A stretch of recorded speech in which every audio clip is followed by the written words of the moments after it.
ดีนะเฮ้ยเธออยากไปที่ไหนเปล่าเหนื่อยไหมหรือเป็นยังไงอยากรู้ได้เปล่าไม่มีสัญญาณตอบรับไม่มี reaction กลับไม่มีเธอก็ไม่พูดฉันก็ไม่รู้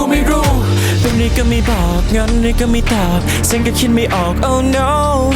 ทำยังไงกันต่อหรือว่าฉันต้องพอได้แค่ถามไปเธอตอบมาแค่บรรยากาศก็เครื่องแบบนี้ไม่ค่อยดีถามว่าเป็นอะไรก็บอกไม่เป็นอะไรถามว่าเป็นอะไรก็บอกไม่รู้เธอตอบมาแค่แต่ว่าฉันเริ่มซึมคงถึงเราต้องสวยใครก็ได้ช่วยด้วย help me please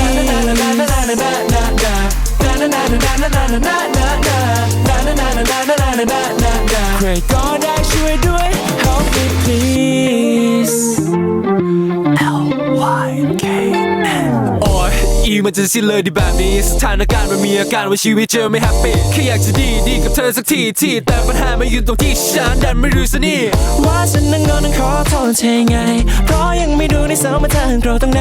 พร้อมทำทุกทางที่เธอนั้นจะให้อภัยขอเชื่อในวันที่สำคัญในมาแล้วเป็นไรก็ไม่บอกงอนไรก็ไม่ตอบฉันก็คิดไม่ออก oh no ทำยังไงกันต่อหรือว่าฉันต้องพอได้แค่ถามไปเธอตอบมาแค่บรรยากาศก็เครื่องแบบนี้ไม่ค่อยดีถามว่าเป็นอะไรก็บอกไม่เป็นอะไรถามว่าเป็นอะไรก็บอกไม่รู้เธอตอบมาแค่แต่ว่าฉันเริ่มซึมคงถึงเราต้องสวยใครก็ได้ช่วยด้วย help me please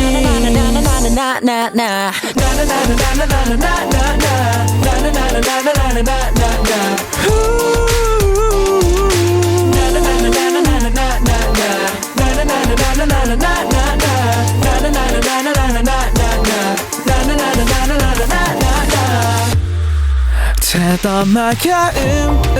บรรยากาศก็เครื่องแบบนี้ไม่ค่อยดีถามว่าเป็นอะไรก็บอกไม่เป็นอะไรถามว่าเป็นอะไรก็บอกไม่รู้เธอตอบมาแค่แต่ว่าฉันเริ่มซึมคงถึงคราวต้องสวยใครก็ได้ช่วยด้วย help me please